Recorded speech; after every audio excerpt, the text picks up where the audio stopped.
오늘 말씀 한번 따라 합시다. 에스더의 나라 사랑. 네. 오늘 말씀은 참 고민을 많이 했습니다. 그래도 우리가 진리의 수호자고 하나님의 말씀을 믿는 사람이라고 한다면 꼭 한 번은 우리가 이 말씀을 들어야 된다라고 하는 생각을 가지고 두렵고 떨리는 마음으로 오늘 말씀을 준비했습니다. 열방에 복음을 전하고 주님을 전 세계로 증거하던 개신교회가 있습니다. 그게 바로 영국 교회고 미국 교회입니다. 세계 각각 곳곳마다 선교사들을 파송하고 복음의 진리를 전했던, 하나님께 쓰임 받았던 이 두 나라가 이제 점점 약해져 가고 사회에서 존재감을 잃어가고 빛과 소금 역할을 감당하지 못하는 안타까운 모습을 우리는 이미 오래전부터 보고 계실 겁니다. 왜 이렇게 영국과 미국 교회가 힘없는 존재감으로 전락하게 되었을까? 거기에는 다 이유가 있는 것이죠. 바로 기독교 교리를 무너뜨리려고 하는 반기독교적 세력의 공격을 막아내지 못했기 때문입니다. 교회가 세상의 여론과 눈치를 보면서 분명한 교리적 입장과 강력한 신앙의 결단을 보여주지 못했기 때문에, 그래서 동성애 합법화를 쟁취한 세력들은 무너진 윤리와 도덕을 바로 세우고 기독교 교리를 말하지 못하도록 차별금지법이라고 하는 것을 만들어서 여러분 설교자들의 입에 재갈을 물리고 하나님의 말씀을 전하지 못하게 하고 진리를 진리라고 선포하지 못하게 할 때에 결국에는 여러분 서양에 있는 교회들이 한없이 무너지게 되었다는 것입니다. 결국 영국과 미국 교회가 진리를 말하지 못함으로 영적 권능과 그리고 영적 능력을 잃어버렸다라고 하는 사실입니다. 지금 대한민국 교회와 신앙인들은 차별금지법 제정 반대를 위해 온 힘을 쏟고 있습니다. 우리 교회도 기독교인들은 왜 차별금지법을 반대하는가? 우리가 하나님의 은혜를 부르짖어야 되고 하나님의 복주심을 바라야 되고 또 간구와 소원에 하나님 응답해 주신 하나님을 바라야 되지만은 또한 우리가 꼭 알아야 되는 것은 무엇이냐? 이러한 반기독교적인 세력의 여러분 움직임도 우리가 알고 여러분 우리가 대처할 수 있는 그러한 영적 분별력도 분명히 필요하다라고 하는 사실입니다. 왜 차별금지법을 우리는 반대해야 될까? 어떻게 이것을 막을 수 있을 것인가? 이미 5년 전부터 계속해서 국회의 문을 두드리고 있는데 지금이야말로 가장 강력하게 지금 국회의 문을 두드리면서 법을 통과시키려고 하는 가운데에 있는 것입니다. 어떻게 이것을 막아낼 수 있을까? 오늘 함께 은혜를 나눠보기를 원합니다. 기독교인들은 왜 차별금지법에 대해 반대해야 하는 것인가? 첫 번째로는 기독교의 교리를 훼손하기 때문입니다. 우리 크리스천에게는요 지켜야 될 교리가 있습니다. 하나님의 말씀이고 생명의 법인 줄로 믿습니다. 교리를 잃어버리면 신앙은 존재할 수 없는 겁니다. 그 신앙은 산으로 가고 바다로 가고 흩어져 버리는 것이죠. 교리가 무너지면 신앙을 지킬 근거가 없어지는 것입니다. 그런 면에서 볼 때 차별금지법 제정은 기독교의 절대 기준인 신앙의 교리, 하나님의 말씀의 법을 무너뜨리는 것이다. 영국과 미국 교회가 말씀에 기초한 교리를 양보하거나 포기한 결과 여러분 약해질 대로 약해진 교회들을 보고 있지 않습니까? 지난번에 같이 장례식장을 다녀오면서 우리 원로 장로님들에게 그런 얘기를 드렸어요. 제가 20년 전, 25년 전에 미국에 갔을 때에 그때 미국에는요 이미 백인 목사님들, 흑인 목사님들은 목회를 하려고 하지 않습니다. 그래서 동양 목사님들을 이렇게 데려다가 우리 목회 좀 해주십시오. 우리 교회 맡아주십시오. 이번에 미국에 우리 비전 트립을 갔다 왔을 때 제 친구 목사님, 미국 연합감리교회에서 목회하시는 목사님 3교회의 담임입니다. 목사님이 없어서 교회 3개를 한 목사님이 담임하고 있는 거예요. 근데 이제는요, 한국에 있는 목사님들도 미국을 동경하지 않습니다. 미국 가려고 하지를 않아요. 그래서 필리핀 목사님들을 데려오고, 이제는 이 동남아시아나 동양에 있는 목사님들도 가지 않으려고 하니까, 목회할 사람들이 없어지니까, 지금 한국도 지금 그럴 판인데, 그래서 아프리카에 가가지고 제발 미국에 와서 우리 담임 좀 해달라고. 미국에서는 이걸 뭐라고 표현하냐면요, 목사님들을 수입해 온다고 그럽니다. 목사가 없어서 목사를 수입해 온다는 것이에요. 왜 이렇게 약해졌을까요? 여러분, 하나님의 진리의 말씀과 신앙의 교리를 양보했기 때문에 그래요. 포기했기 때문에 영적인 권능과 능력을 잃어버렸다는 것입니다. 자, 그렇다면 어떤 기독교 교리를 여러분 이 차별금지법이 훼손시킬까? 첫 번째는 따라합시다. 창조 질서를 부정하기 때문입니다. 창조 질서를 부정하기 때문에 그랬습니다. 하나님께서는요, 그냥 만드셨다, 우주와 만물을 만드셨다, 만든 게 문제가 아닙니다. 만드신 데에는요, 신앙의 원리가 들어가 있는 것입니다. 우리가 생명을 가질 수 있는 이 신앙의 원리가 창조에 들어가 있는 것이에요. 하나님은 하나님의 형상으로 남자와 여자 두 가지 성을 창조하셨습니다. 성경을 통해 남자와 여자의 결합으로 가정을 이루라고 하셨고, 보시기에 심히 좋았다고 말씀하셨습니다. 그리고 동성애를 죄라고 말씀하셨어요. 소돔과 고모라가 왜 무너졌습니까? 아수르가 바벨론이 왜 무너졌습니까? 하나님이 왜 그들을 심판하셨을까요? 동성애라고 하는 죄를 범했기 때문입니다. 법으로 동성애를 강요하고 제3의 성을 인정하라고 하는 젠더주의를 받아들이라고 하는 것은 하나님의 창조 질서를 부인하는 것. 우리가 하나님의 말씀을 진리라고 믿고 하나님 말씀으로 따라가야 된다라고 믿는 사람이라고 한다면, 여러분, 이것을 우리는 용납해서는 안 된다라고 하는 것이에요. 두 번째, 한번 따라합시다. 가정과 교회를 무너뜨리는 법이기 때문에. 아멘입니까? 가정과 교회를 무너뜨리는 법이기 때문에 그랬습니다. 여러분, 반기독교 세력들은요, 가정을 해체하면 교회가 무너진다라고 하는 것을 역사적 경험을 통해서 알고 있습니다. 여러분, 창조의 질서는 남자와 여자 하나님의 형상으로 지어진 존재고, 여러분, 이것이 가정을 이루어서 가정이 행복하고 아름답게 나아갈 때에 여러분, 하나님의 말씀의 법이 퍼져나가게 되고 열매 맺게 되는 것입니다. 그런데 동성애와 양성애, 젠더주의, 이것을 주장하면서 성을 무기로 가정을 무너뜨리려고 한다는 것이에요.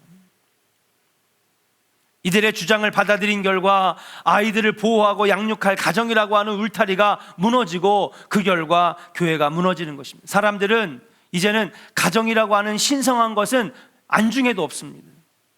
그저 육신의 쾌락을 위해서 살아가는 존재로 전락될 수 있는 위험이 있다라고 하는 사실이에요. 세 번째, 자녀 교육을 무너뜨리는 법이기 때문에 여러분, 이 법은 아주 위험한 것입니다. 생각해 보십시오. 신앙의 가정 속에서 자란 자녀들이 바른 교리를 따라가지 못하게 만드는 법이 되기 때문에 자녀들에게 학교 교육과 가정 교육 사이에 심한 갈등을 발생시키는 일들이 일어나게 된다라고 하는 사실이에요. 동성애를 죄라고, 양성애를 죄라고, 죄를 죄라고 말하지 못하게 될 때에 여러분, 죄가 죄인 것을 자각하지 못하는 사회에서 우리 자녀들이 살아가게 된다면, 우리 자녀들은 자연스럽게 문화 속에 젖어들면서 그 죄악 속에 들어갈 수 있는 위험이 있다라고 하는 것입니다. 가장 무서운 것은 무엇이냐? 죄를 죄로 인식하지 못하면서 죄인으로 살아가는 것, 그것이 바로 위험한 일이라고 하는 사실이에요. 이런 사회 환경에 우리 자녀들이, 우리 후손들이 신앙을 물려주고 하나님의 백성으로 자라나야 될 우리의 후손들이 이런 환경에서 자라나게 될 때에 여러분, 가정이 무너지고 교회가 무너지고 여러분, 어려움들이 생길 수가 있다라고 하는 사실이에요.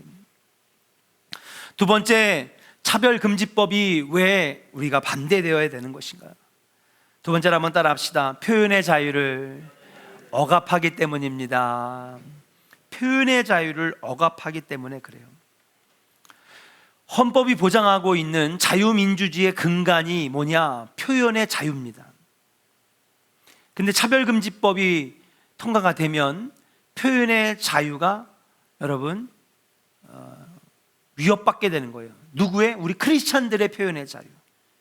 표현의 자유가 보장되지 않으면 뭐가 안 되냐 하면요, 신앙의 자유, 집회의 자유, 출판의 자유, 언론의 자유가 억압받게 되는 것입니다. 결국 우리의 신앙이 심각하게 위협받게 되고 예배와 설교도 위협받게 되는 거예요. 하나님의 말씀을 저는 증거했는데 그거는 차별금지법에 대해서 위반된다, 표현하지 못하게 하는 것이죠. 하나님의 말씀을 말하지 못하는 것입니다. 진리를 표현하지 못하는 것입니다.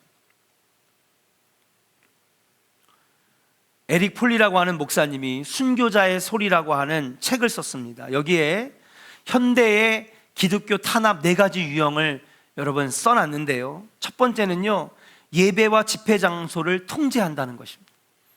정해놓은 장소에서는 집회를 해도 되지만 다른 곳에서는 안 된다. 둘째, 설교의 내용을 통제한다. 이런 설교를 해도 되지만 이런 설교는 안 된다. 이건 위법이라고 하는 것이죠. 세 번째, 전도를 제한한다. 전도할 수 있는 대상을 정해놓고 다른 사람들에게는 복음을 전하지 못하게 한다. 네 번째, 자격을 통제한다. 국가가 인정한 사역자만 설교할 수 있고 국가가 인정하지 않은 사역자는 설교할 수 없다는 거예요. 예전 고대 시대 2000년 전의 로마 시대에는요, 여러분 물리적인 압박과 핍박으로 우리 기독교인들이 탄압받았습니다. 그런데 지금 이 현대를 살고 있는 지금의 시대는요, 여러분 마귀 사탄은 더 이상 물리적인 핍박으로는 안 된다는 걸 알았어요. 그래서 어떻게 하느냐, 우리 신앙의 근간인 말씀과 예배를 위협받게 해서 기독교 신앙을 무너지게 만드는 것이 새로운 전략이라고 하는 사실이에요. 이러한 주장의 반기독교적인 세력들은 뭐를 주장하고 나서느냐, 이렇게 얘기를 합니다. 평등을 주장하고 나서는 거죠. 평등하지 않느냐, 근데 우리가 차별당하기 때문에 우리는 평등을 주장하는 것, 우리의 권리를 주장하는 것이다. 그러나 여러분, 우리 알아야 됩니다. 이미 헌법에는 평등법이 존재해 있다라고 하는 사실. 헌법에 보면은요, 모든 국민은 법 앞에 평등하다, 남자와 여자가 평등하다 기록되어 있습니다. 모든 개인은 서로 간에 평등한 조제로 살아갈 권리가 있다, 여러분 헌법에 명시되어 있습니다. 이미 평등이라고 하는 법은 존재해 있는 것입니다. 그런데도 동성애자, 양성애자들은 이 사회에서 소수자들이기 때문에 차별된다, 이것을 따로 떼어 평등법, 차별금지법을 만들어야 한다고 외치고 있는 것입니다. 잘 들어보면 그럴싸한 말이에요. 그러나 오히려 이 법이 통과되면 어떻게 됐느냐, 우리 기독교인들이 차별받기 시작하는 것입니다. 이 법이 통과되면 우리 기독교와 한국교회가 반대로 차별을 받게 되는 일들이 벌어지기 때문에 우리는 이 법을 막아야 될 줄로 믿습니다. 세 번째, 왜 차별금지법이 반대되어야 되느냐, 통과되면 안 되느냐, 정부와 인권위원회에 무소불위의 권력을 주기 때문입니다. 이 법이 통과되면 특별히 인권위원회는 견제장치가 없는 권력기관이 됩니다. 이 법을 빌미로 본격적이고, 지금은 이게 도대체 무슨 소리야, 나는 오늘 은혜를 바라고 설교 들으러 왔는데 하나님 복 주실 줄로 믿습니다, 이거 바라고 왔는데 이거 도대체 무슨 소리야. 여러분, 이 법이 통과되면 진짜 상상도 못한 본격적이고 실제적인 탄압이 시작될 거라고 하는 사실이에요. 이미 우리는 코로나 시대에 한국교회가 정부와 사회로부터 압박과 통제를 받았던 것을 이미 경험했습니다. 경험했잖아요, 여러분. 이 법이 그런데 차별금지법이 통과되면 몇 배 이상의 탄압과 억압이 시작될 것이고, 이제 우리는 예배 시간에 저 뒤에 여러분 인권위원회에서 보낸 경찰들을 보게 될 겁니다. 뒤에 조용히 사복을 입고 앉아가지고 이 목사가 무슨 설교를 하나 감시를 당할 겁니다. 코로나 때 경험했잖아요. 우리 교회도 몇 번 찾아왔잖아요. 도대체 몇 명 모이나 뒤에서 세고 있습니다. 30명을 넘겼나? 목사가 무슨 설교를 하나? 예배 시간은 잘 지켜지고 있나? 근데 차별금지법이 통과가 되면 여러분 경찰들이 와가지고 도대체 목사가 무슨 얘기를 하나, 교인들이 어떤 반응을 하나, 이걸 감시하게 된다라고 하는 사실이에요. 유튜브를 모니터링 할 것입니다. 목사들의 설교를 다 뒤져보면서 혹시 여기에 비회되는 말들을 하나? 그럼 어떻게 돼요? 차별금지법을 해가지고 이제는 인권단체, 여성단체, 동성애단체에서 소송 안 걸어도 그냥 정부가 법이 이미 있기 때문에 그냥 즉석에서 연행해 갈 수 있는 겁니다. 저는 진리를 말할 수 없어요. 얘기했다가 예배 끝나면 경찰에게 끌려가는 겁니다. 가서 3년을 살지 5년을 살지 10년을 살지 모르는 겁니다. 누가 목사하겠습니까? 누가 진리를 선포하겠습니까? 그럼 목사님 이거 너무 과장된 해석이 아닙니까? 여러분, 이슬람 사회가 지금 딱 이렇습니다. 안 가보셨죠? 여러분, 이란이라고 하는 나라는 1960년대 70년대 미국에 버금가는 자유로운 나라였습니다.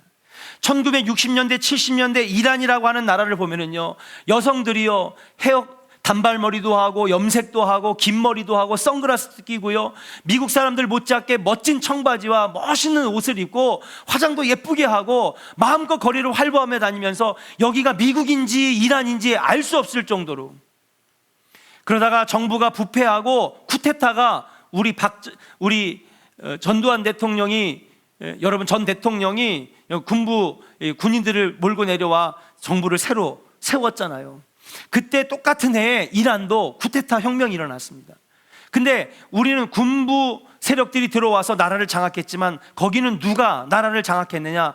종교 지도자들이 혁명을 완수했어요. 그래서 정치, 그 다음에 이 나라의 지도자들이 종교인들이 됐습니다. 그리고 이들이 한 게 뭐냐 하면, 여러분 이제부터는 이 나라의 헌법은 종교법으로 하겠다, 이슬람법으로 하겠다. 그러니까 뭐 하는 거예요? 그렇죠? 여자들의 선거권을 다 뺏어버립니다. 표현의 자유, 언론의 자유 다 뺏어버립니다. 이제부터는요, 머리부터 발까지 눈만 딱 보이게 히잡부터 다 쓰고 온몸을 다 가립니다. 이란은 미국인지 이란인지 알 수 없을 정도로 표현의 자유, 개인의 권리가 보장되는 사회였는데, 앞서가는 서구 사회처럼 보였는데 지금은요 완전히 폐쇄된 사회가 되었다는 것입니다. 그러면서 모든 집회와 모든 것마다 비밀 경찰들이 들어가서 거기서 무슨 말을 하는지 현행법으로 잡아가지고 여러분 감옥에다 집어넣고, 그래서 얼마 전에 한 3년 전인가 4년 전에 심하게 그냥 여자들이 모였는데 그냥 버스가 와가지고 수백 명을 그냥 차에 태우고 들어가가지고 심한 고문을 하다가 몇 명의 여성들이 고문받다가 죽은 사건이 있어서 엄청난 대규모 시위가 벌어졌고, 결국에 이번에 이란의 정권이 바뀌었습니다. 온건파로. 여러분, 이 사회의 흐름을 알아야 됩니다. 이게 나랑 무슨 상관이 있어? 목사님 너무 과장되게 얘기하는 거 아니야? 법이 통과가 되면 그 즉시 실효가 되고, 여러분 이 뒤에 교회마다 경찰들이 와서 여러분 이걸 볼 것입니다. 진리인데, 하나님 말씀인데 그것을 온전히 전하지 못하게 되는 안타까운 일들이 벌어지게 됩니다. 위반되는 언사와 설교를 감시하고 처벌하려고 할 것입니다. 안타까운 사실은 뭐냐? 이 차별금지법을 통과하려고 하는, 물론 당연히 여성단체나 아니면 동성애단체나 인권단체에서 추진을 하겠죠. 근데 이것을 뒤에서 후원하는 기독교 단체가 있습니다. 바로 기독교 윤리위원회라고 하는 그런 기독교 단체가 있는데, 여기에 소속된 교회가 충격적이게도 여러분 동안교회 김동호 목사님, 우리들 교회 김양재 목사님, 대형교회 목사님들이 여러분 여기에 후원금을 보내고 이 차별금지법을 통과시키는데 후원을 하고 있다고 하는 사실, 충격적입니다.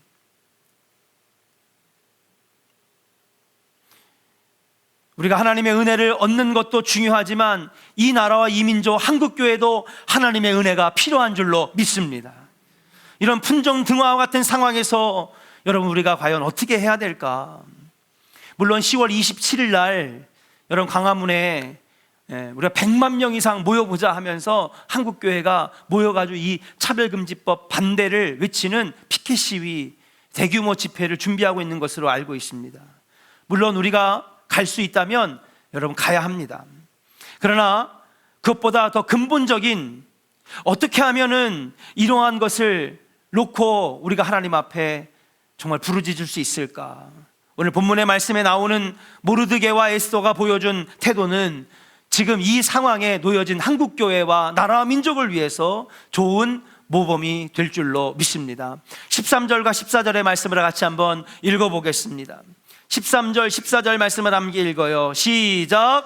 모르드게가 그를 시켜 에스더에게 회답하되 너는 왕궁에 있으니 모든 유다인 중에 홀로 목숨을 건지리라 생각하지 말라.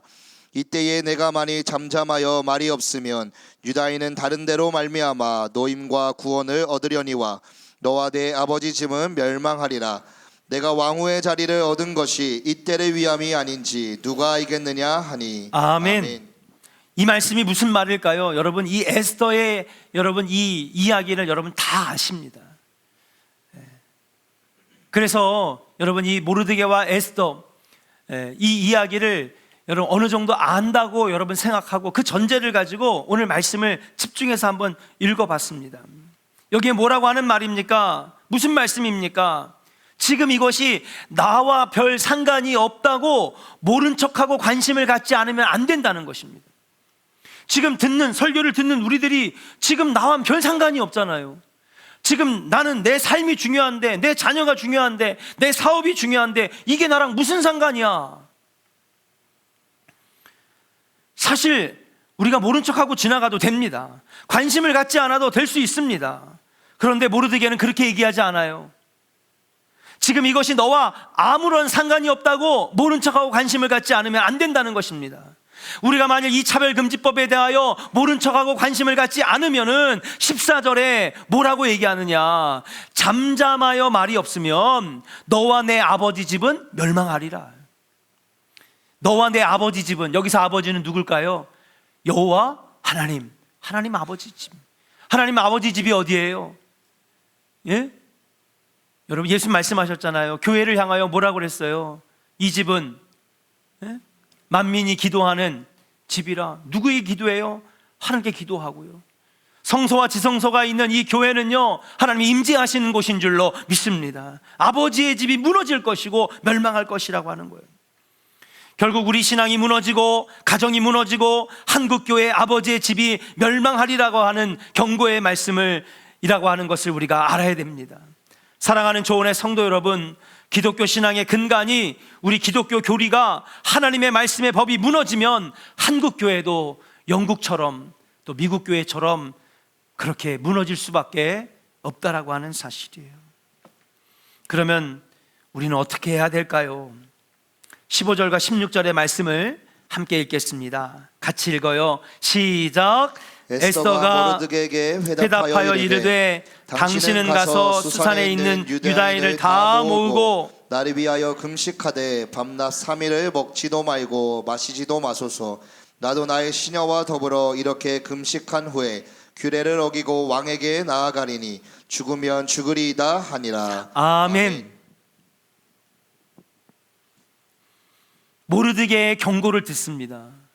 너는 지금 여기서 너와 아무런 상관이 없다고 해서 모른 척하면 안 된다. 만일 네가 관심을 갖지 않으면 안 된다. 너가 왕비가 되고 하나님이 여기까지 인도하신 것은 지금 이때를 위함이 아니냐. 너가 만약에 가만히 있다면, 그냥 그대로 관심을 두지 않으면, 그러면 너와 내 아버지의 집이 멸망하리라. 모르드게 삼촌의 절규를 듣고 에스더가 각성을 합니다. 유다인들에게 가서 전하십시오. 삼촌, 내가 3일 밤낮으로 먹지도 말고 마시지도 말고 금식할 테니 우리 국민들도 같이 함께 그렇게 해주시길 바랍니다. 뭐 하겠다는 것입니다? 하나님께 기도하겠다는 것입니다. 금식하며 나라와 민족을 위하여 아버지의 집이 멸망당하지 않도록 여러분 기도하겠다는 것입니다. 모르드게의 경고를 듣고 결심한 에스더 왕비는 죽으면 죽으리라고 하는 각오로 나라와 민족을 위하여 금식하며 기도하고 왕에 가서 얘기하겠다라고 하는 것입니다. 사랑하는 조언의 성도 여러분, 나라와 민족을 위하여, 특히 한국교회를 위하여 기도해 주시기를 주의 이름으로 간절히 축원합니다. 그러면 목사님 왜 이렇게 이제 와서, 지금에 와서 이 말씀을 증거하십니까? 여러분 지금이 무슨 기간이에요? 네? 지금이 무슨 기간이에요? 정기 국회가 열리는 기간입니다. 정기국회가 열리는 이 기간에 뭐를 하는 거예요? 법을 통과하고 법을 세우는 시간입니다. 그렇죠? 이 정도는 여러분 기본 상식이니까 여러분 다 아실 거예요. 그냥 우리는 맨날 뭐 싸웠다, 뭐 무슨 정쟁했다 그러지만 여러분 매년 9월 중순부터 여러분 11월, 12월까지 어쩔 때는 해를 넘기지 않고 여러분 정기국회를 합니다. 원래는 딱 한 달입니다. 근데 맨날 한 달 안에 끝나는 법이 없어요. 뭐 하다가? 맨날 싸우다가 하다 뭐 걸리면 청문회 해가지고 또 부르고 국민들에게 관심 받는 것만 막 합니다. 근데 이렇게 민감한 것들은요 언론에 안 나와요. 왜? 국민들에게 알릴 필요가 없는 거예요. 조용히 소리 소문 없이 통과시키는 겁니다. 이게 마귀의 전략이 아니고서 뭐겠습니까? 홍명보는 데려다가 청문회에 앉혀놓고서 왜 그렇게 했습니까? 물어보면서 정작 한국교회를 무너뜨리고 여러분 기독교 신앙과 교리를 무너뜨리는 이 법은 아무도 관심을 갖지 않도록 언론에서도 말하지도 않는데 조용히 지금 여러분 야당에서 추진하고 있어요. 지금이야말로 우리가 기도해야 될 때인 줄로 믿습니다. 우리 한국교회가 영국교회와 미국교회의 전철을 밟을 수는 없는 것입니다.